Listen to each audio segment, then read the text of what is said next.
Now we can loosen the collar. Just loosen now. Don't remove it a lot and don't loosen it a lot. We just want to barely loosen it up on the airbox boot so we can spin the carb so we can have access to the top of the carburetor. There we go. Spin it right over till we have easy access. Now at this point you can tighten that collar back up if you're worried about it falling out, but I don't believe I do so. I don't have a problem. Now mine has Allen head bolts on the top that will not fall out unless I unscrew them from the cover as well, the carburetor. So I'm not going to completely remove them. I'm just going to loosen them. You may have a different application.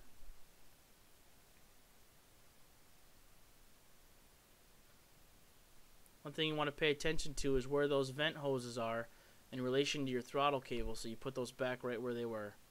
Now once those two bolts are loosened, we can go ahead and remove the cover, and the spring and the slide and the needle are all going to come out together as a unit. Nothing's going to fall off at this point because we haven't removed anything. My camera angles are not going to be good here because I'm filming this alone, but you should be able to get the gist of the idea.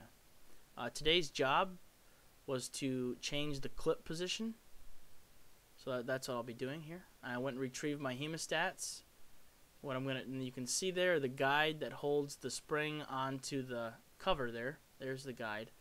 What you want to do is you want to compress the spring, and you want to put the hemostats right above the white collar there.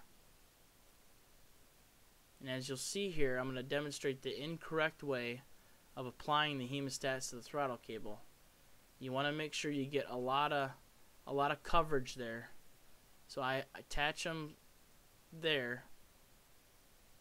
There's the attachment. You can see I attached them right at the end of the hemostats, and as you can see, those hemostats are going to fall inside that spring, but I'll demonstrate that later.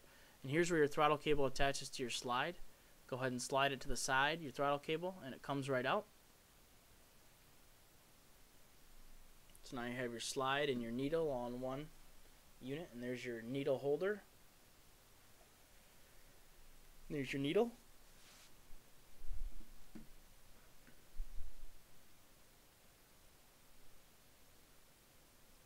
So we're going to take our 6mm again on our T-handle, and we're going to loosen this needle holder up.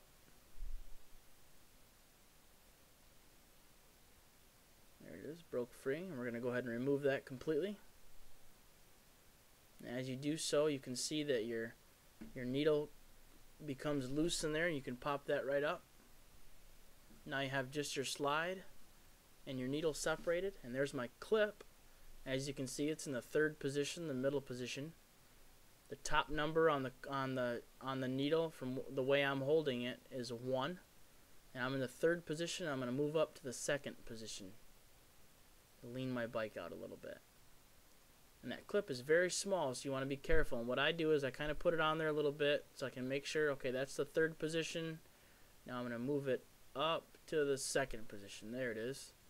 You want to go ahead and push that on until it clips on. And there we go. We got it. Now you can take your slide and drop your needle right back inside. There it goes. It sticks out.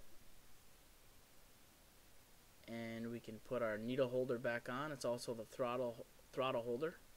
Controls the slide. As you can see here, there's my problem. Now my hemostats are inside there, so now I'm going to have to readjust. And I'm seeing that now. Nope, it's not going to work that way. So I'm going to go ahead and set my slide down. Take my hemostats. I might get a better position on the throttle cable. Off camera here you can see it, but you'll be able to see. See, I got a lot more coverage there, and that will not fall back in there again now. I get a lot more coverage.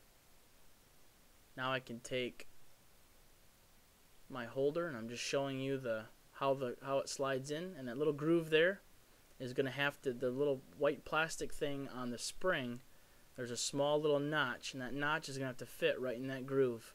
That's what holds your throttle cable onto your slide. If that notch and that white thing is not in that groove, then your throttle cable is going to fall off.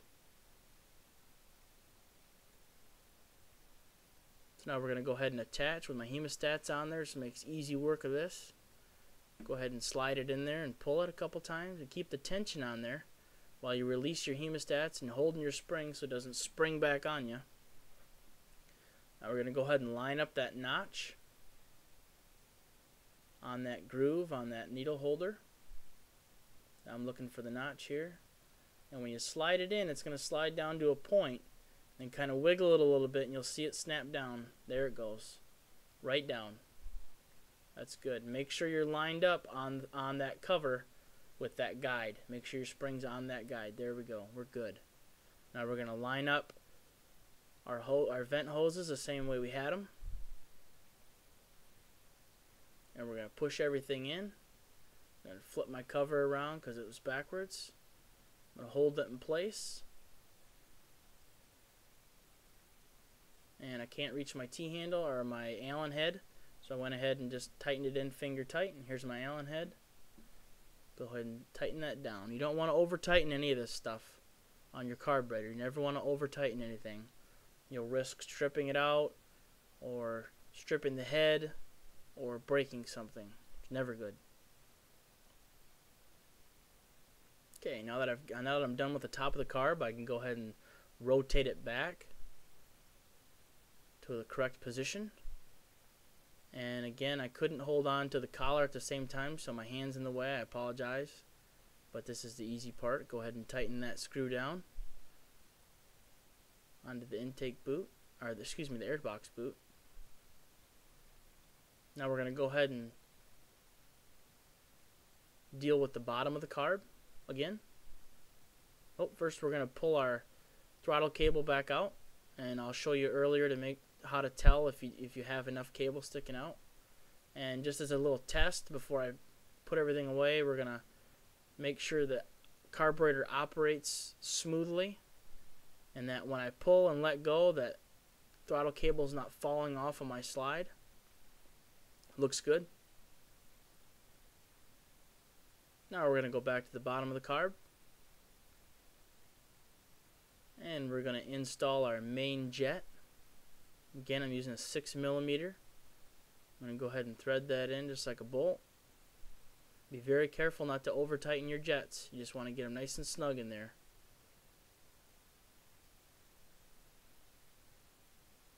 Now we're going to install our pilot jet.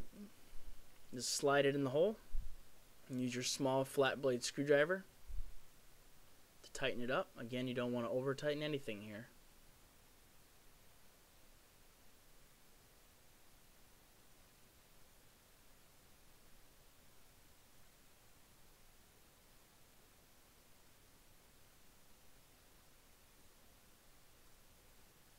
Now we're going to replace our bowl, and there's a little hole there to the left of the main jet where the vent tube slides in, and I've replaced my first screw, making sure my vent tubes are connected via the small bracket. Make sure that's attached with your screws. That helps to guide the vent tubes down in between the swing arm and the tire. And my top bolts are in now.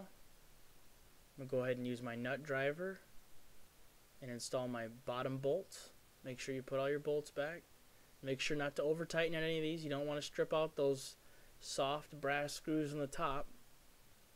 And again, I advise changing those out with those hex heads or internal Allens.